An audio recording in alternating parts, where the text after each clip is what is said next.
कहते हैं, आप सबने गरुड़ पुराण भी सुना है, सब कुछ, ये मनुष्य देह करोड़ों कल्प निकल जाते हैं, जन्म कितने 84 लाख योनियाँ बताई गई, लेकिन कितनी 184 लाख योनियों के निकल जाने के बाद भगवान ये कृपा करते उस जीव पर कि इसको अब ये कर्म योनि दी जाए। क्योंकि एक मनुष्य देव दुर्लभ क्यों बताया गया? देवता भी तरसते हैं क्योंकि उनके पास भी कर्म योनि नहीं है, भोग योनि है। वो अपने कर्मों से सिर्फ भोग भोगते हैं और उसके बाद वापस नीचे आ जाता है। बैंक बैलेंस जितना होगा उतनी देर वो राजा है बैंक में जाने के लिए, अपना अकाउंट निकालने के लिए, वहाँ से पैसा निकाल ले।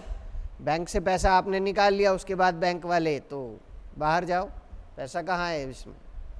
सेम यही काम हमारा ऊपर के लोक में है।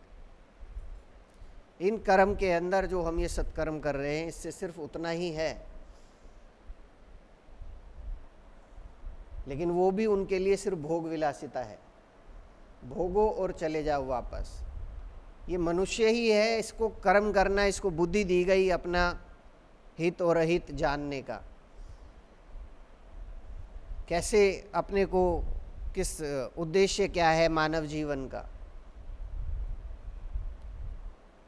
गरुड़ पुराण में साक्ष्य बिल्कुल क्लियर स्पष्ट चीज़ें हैं। हम गरुड़ पुराण हमने सबने सुना है, कहीं ना कहीं किसी के माध्यम से सुना ही होगा कि जीवात्मा जब रोरो नरक के अंदर वो लटकी होती है, वो रोरो नरक बोला जाता है कि वहाँ भोगता है। मैं कहता हूँ वो रोरो नरक माँ के गर्भ के अंदर ही होता है, उससे बड़ा होता है क्या? उल्टा लटका होता है मलमूत्र के पिटारे के अंदर वो जीवात्मा, और वहीं बिलबिला रही होती है कि मुझे बाहर निकाल दो प्रभु, बस आपको ही भजूंगा, आपको ही तजूंगा। और बाहर आने के बाद भी उस पर वो माया लगती नहीं है जल्दी, 3 महीने। वो बच्चा हंसता है तो उस प्रभु को दर्शन होते हैं तो हंसता है, और जहाँ वो विलुप्त होता है तो वो रोता है। लेकिन हम सोचते हैं बच्चा तो हमारे उससे, या इसको भूख लगी है इसके लिए। वो बच्चा जिस वक्त हंस रहा होता है और हम सोचते हैं तो देखो कैसे मुस्कुरा रहा है। वो जीवात्मा जिस पर माया का अभी अभाव नहीं आया, प्रभाव नहीं आया, वो कनेक्ट है ईश्वर से। वहाँ उसको जब जब महसूस करती है, उसको देखती है तो हंसती है, खिलखिलाती है, क्योंकि वो परमानंद है, उसी का अंश है ये जीवात्मा। तो अपने अंशी को जब जब देखेगी, जब जब उससे मिलेगी तो मुस्कुराएगी, सुख का अनुभव करेगी। लेकिन हम धीरे धीरे वो माया का पर्दा जैसी आया, हम उसको भूलते गए, और यहाँ हमारी माँ बाप ये रिश्ते हमने पकड़ लिए, इनके अंदर खोजने लगे आनंद। आज हर काम हम क्यों कर रहे हैं? आनंद के लिए। किस लिए कर रहे हैं?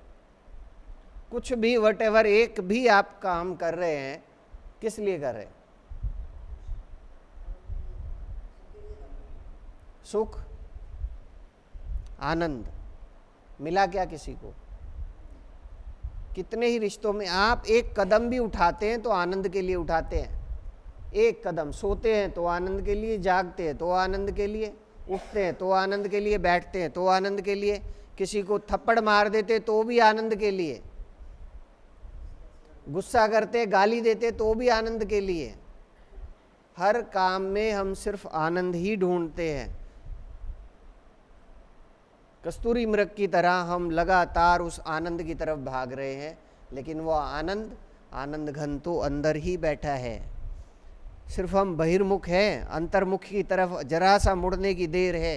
हर व्यक्ति जानता है, हर सनातनी जानता है कि वो ईश्वर तो अंदर बैठा है, नोट कर रहा है सूक्ष्म रूप में, लेकिन हम सिर्फ बाहर आनंद ढूंढ रहे हैं इस समाज में।